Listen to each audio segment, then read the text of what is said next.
Bonjour à tous, bonjour à toutes, bienvenue sur la chaîne de l'œil de Sam. J'espère que vous allez tous très bien. Je suis très heureuse de vous retrouver aujourd'hui pour vous présenter un livre. On va parler d'astrologie et d'amour. Comprenez et transformez vos schémas relationnels grâce à votre thème astral de Luciana Calvetti aux éditions Le Lotus et l'éléphant. Je remercie infiniment Martine Seigneur, grâce à qui j'ai en ma possession ce livre. Alors, voilà, ce livre est vraiment très joli. J'aime beaucoup les couvertures, là, il y a du doré, ça, c'est très, très sympa. Vraiment, j'aime beaucoup. On vous dit astrologie et amour. Découvrez une approche inédite qui mêle astrologie et développement personnel pour mieux vous connaître et transformer vos schémas relationnels. Dans ce guide pratique, l'astrologue Luciana Calvetti vous donne toutes les clés pour comprendre vos relations affectives grâce à votre ciel de naissance. Vous pourrez explorer votre thème astral pour éclairer vos schémas relationnels et comprendre comment les transformer. Vous allez découvrir ce que votre thème astral révèle de vos mécanismes relationnels. Comment honorer vos besoins émotionnels et affectifs grâce à la Lune. Comment assumer vos désirs et cultiver votre plaisir grâce à Vénus. Comment identifier et transformer vos schémas grâce aux planètes lentes. Apprenez à décrypter votre thème astral pour vous épanouir dans vos relations. Un petit mot de l'auteur. Luciana Calvetti pratique l'astrologie dans une démarche d'amour de soi. Elle accompagne les femmes et les aide à se reconnecter à leur sagesse intérieure et à celle des astres afin d'exprimer leur puissance et leur potentiel pour construire une vie alignée et pleine de sens. Alors, grâce à ce livre, eh bien, vous allez découvrir pas mal de choses sur vous, des choses qui peuvent être conscientes ou inconscientes. Alors, vous allez voir, il y a très enrichissant, il y a pas mal de choses. Un joli livre avec un sommaire, vous allez voir, bien riche. Alors ici, j'espère que vous voyez bien, dans le chapitre 1, on vous dit comment votre thème astral peut vous aider à transformer vos schémas relationnels. Le potentiel d'évolution de votre thème astral, les rappels des éléments clés du thème astral, la projection et répétition dans les relations, la mise en garde sur la question de la responsabilité individuelle, les approches traditionnelles de l'étude des relations, les énergies masculines et féminines, la Lune et Vénus dans les relations affectives, comment utiliser ce livre pour votre évolution, repérer la position et les aspects de la Lune et de Vénus sur votre thème astral. Le chapitre 2, la Lune dans les relations, honorer vos besoins émotionnels et affectifs. Le chapitre 3, les besoins émotionnels et affectifs selon l'élément et le signe de votre lune natale. Vénus dans ses relations, assumez vos désirs et cultivez votre plaisir. Le chapitre 5, désir et plaisir à travers Vénus par élément et signe par signe. Le chapitre 6, l'influence des planètes lentes, identifier et transformer vos schémas amoureux. Une petite introduction. L'astrologie est l'étude des relations. Relations entre l'être humain et le cosmos. Relations entre la Terre et son étoile principale, le Soleil. Relations de ces deux astres avec la Lune et les autres planètes. Il n'est pas étonnant, quand on s'intéresse aux relations affectives, et notamment amoureuses, de tourner son regard vers le ciel, ou plutôt vers l'astrologie, pour chercher des réponses, car les relations provoquent d'innombrables questions et une charge émotionnelle particulièrement intense chez la plupart d'entre nous. Si par le passé, de nombreuses personnes cherchaient à savoir ce que l'avenir leur réservait par des démarches de type divinatoire, on remarque aujourd'hui une quête tournée vers une meilleure connaissance de soi et de l'autre, dans le but de tisser des liens plus authentiques et épanouissants. C'est à notre sens la meilleure façon d'utiliser l'astrologie et ce livre comme un outil d'introspection et d'exploration personnelle. Cet ouvrage se base sur une approche moderne, humaniste et évolutive de l'astrologie qui respecte le libre arbitre. Il n'est pas question ici d'affirmer que, parce que vous avez certaines configurations dans votre thème astral, vous êtes déterminé à répéter inlassablement les mêmes schémas, à être heureux ou malheureux en amour. Nous allons plutôt chercher à comprendre le sens de ces schémas et le chemin de transformation que ces derniers nous proposent, c'est-à-dire les leçons que nous pouvons en tirer pour nous libérer, grandir et avancer vers nos aspirations. Ce guide se veut un guide d'exploration de soi à travers ses relations. Il part du principe que chaque lien important de notre vie nous permet de voir qui nous sommes en profondeur. Les relations sont le miroir de notre être et nous sommes ici pour nous regarder courageusement dans ce miroir riche, palpitant, parfois obscur et douloureux, mais toujours éclairant, qu'elle nous tende.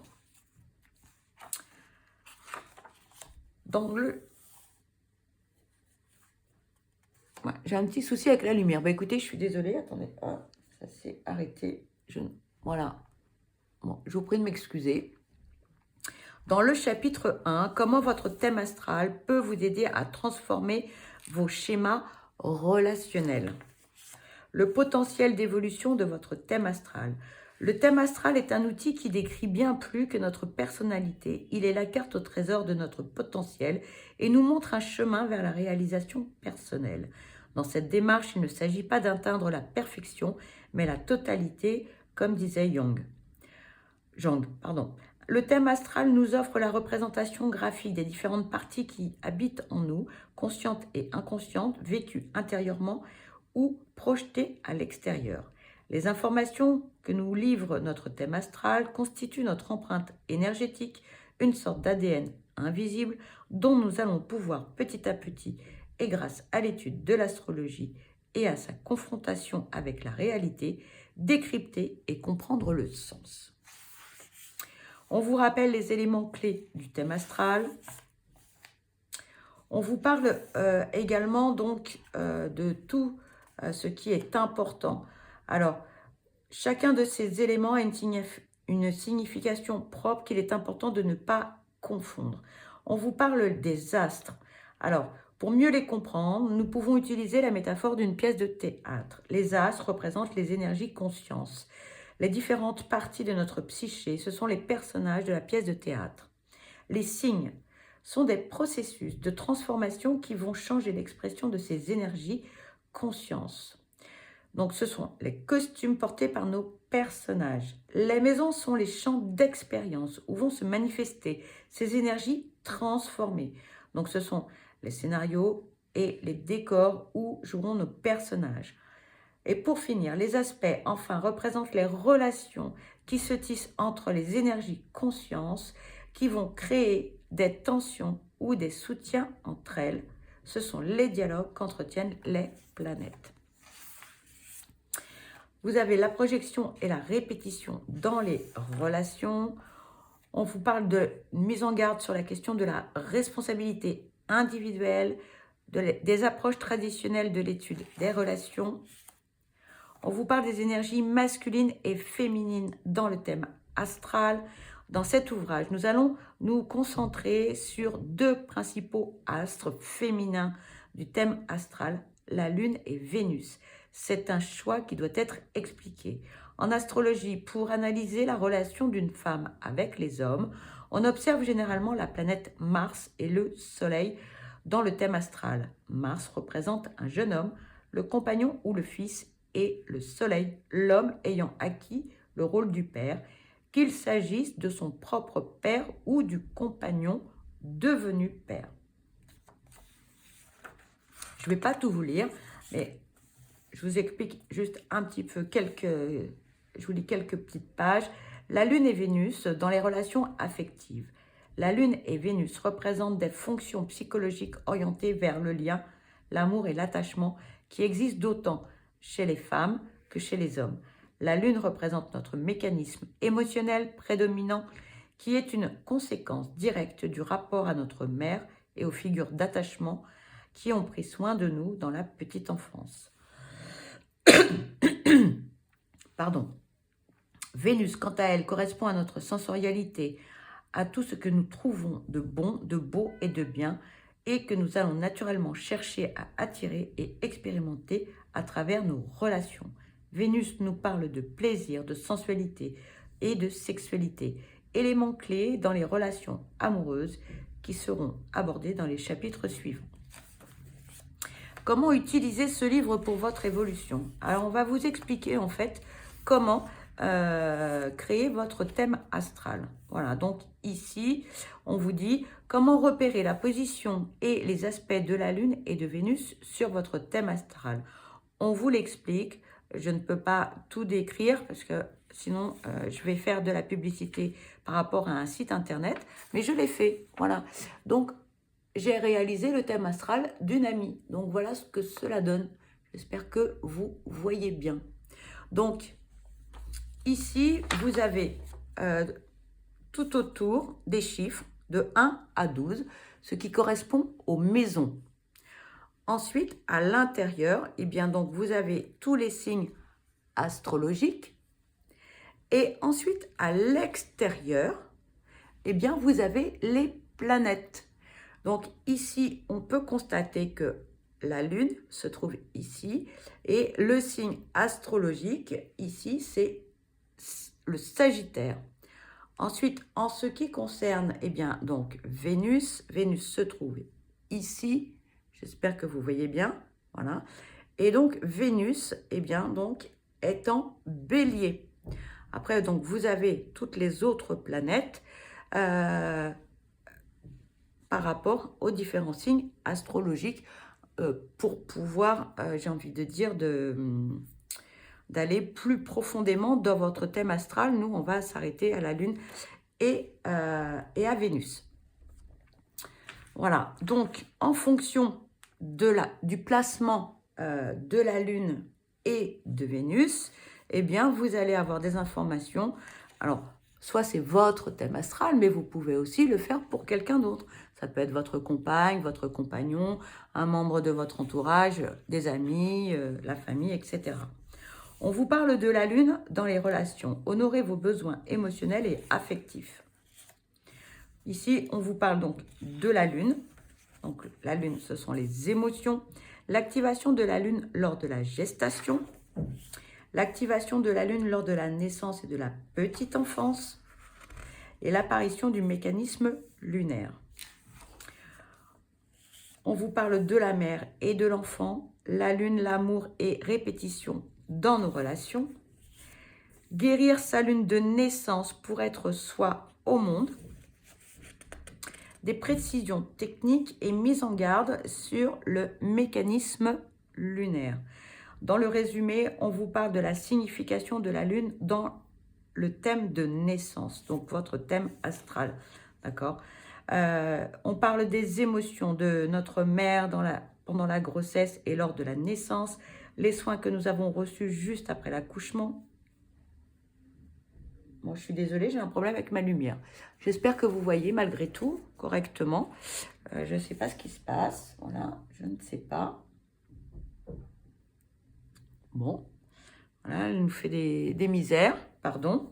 Ce dont nous avons besoin pour nous sentir en sécurité, les comportements que nous utilisons pour réguler nos émotions, notre façon d'être en lien avec les autres et avec le monde, notre définition primaire et instinctive de l'amour, ce qui nous fait nous sentir confortables et familiers avec quelqu'un et la façon dont nous offrons et recevons de l'amour.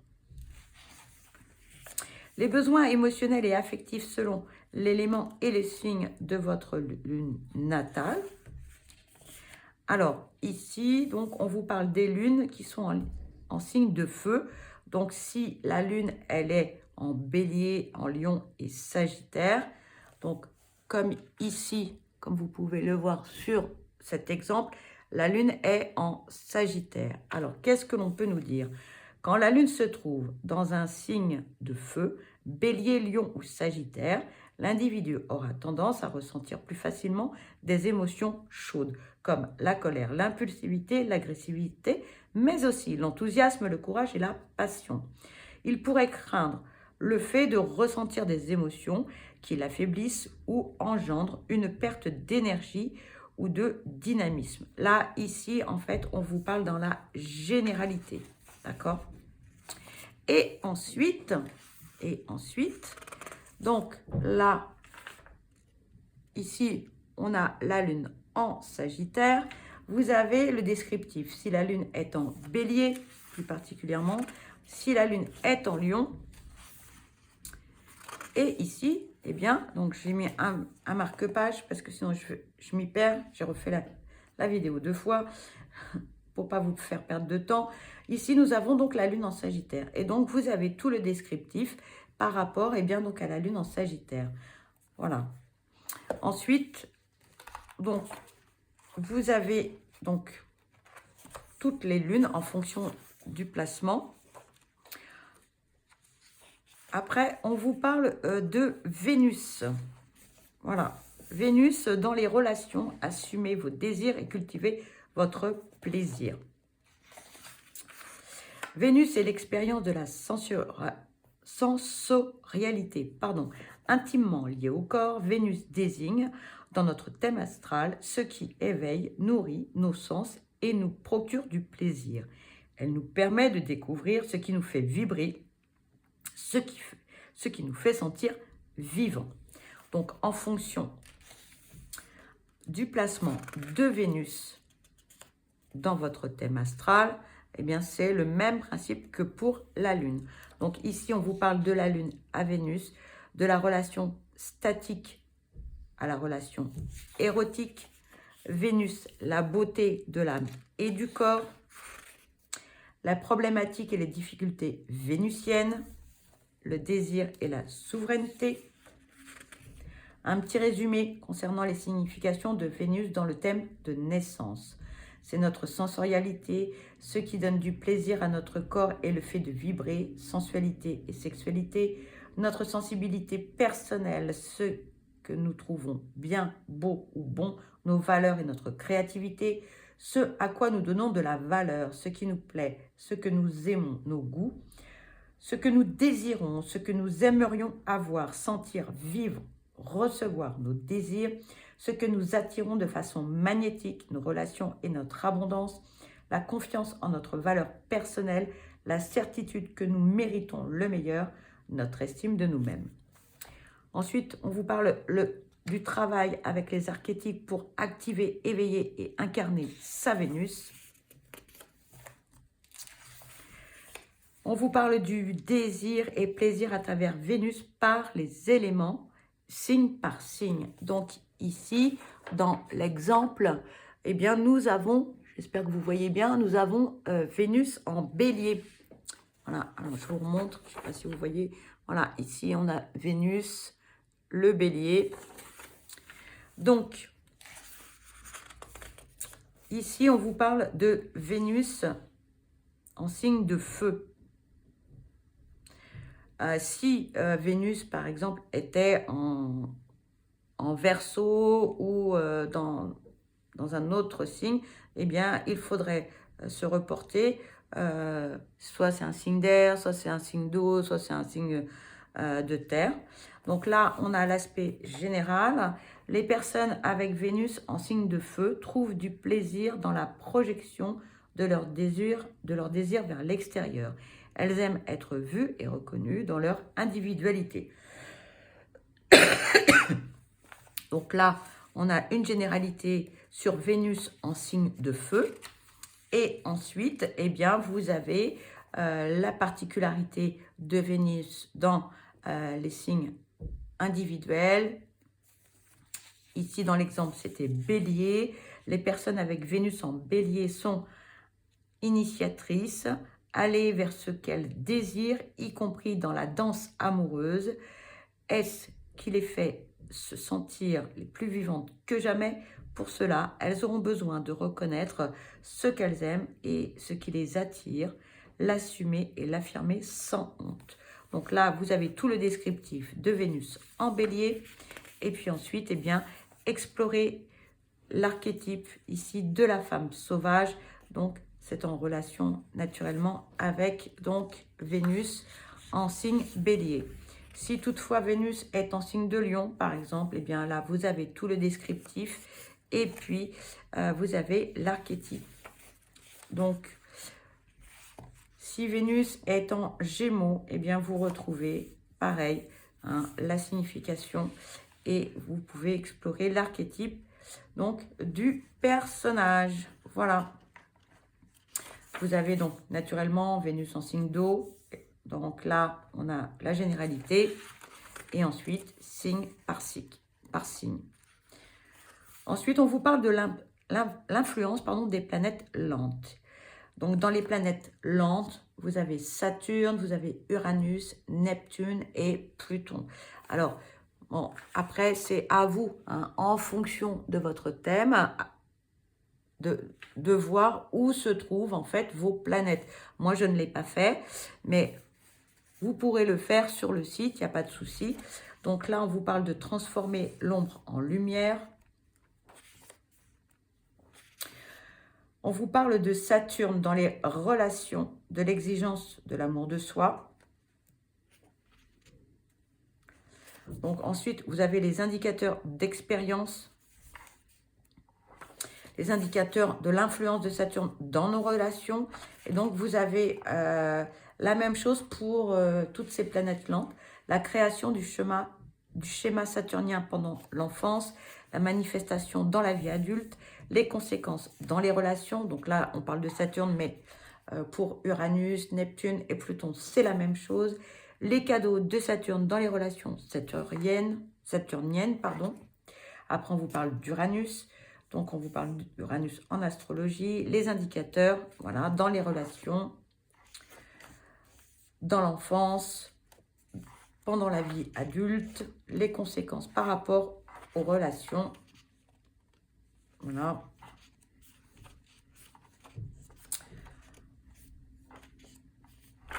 Voilà, en ce qui concerne eh bien, donc, la présentation eh bien, de ce livre. Ben, j'espère que cela vous a plu. Et puis, eh bien, donc n'hésitez pas, faites votre thème astral et puis vous allez voir, vous allez découvrir plein de choses. Pour ma part, eh bien, je vous souhaite le meilleur, je vous souhaite beaucoup de bonheur. Je vous envoie plein de belles ondes positives. Surtout, prenez bien soin de vous parce que vous êtes la personne la plus importante. Je vous embrasse et je vous dis à très vite. Bye bye!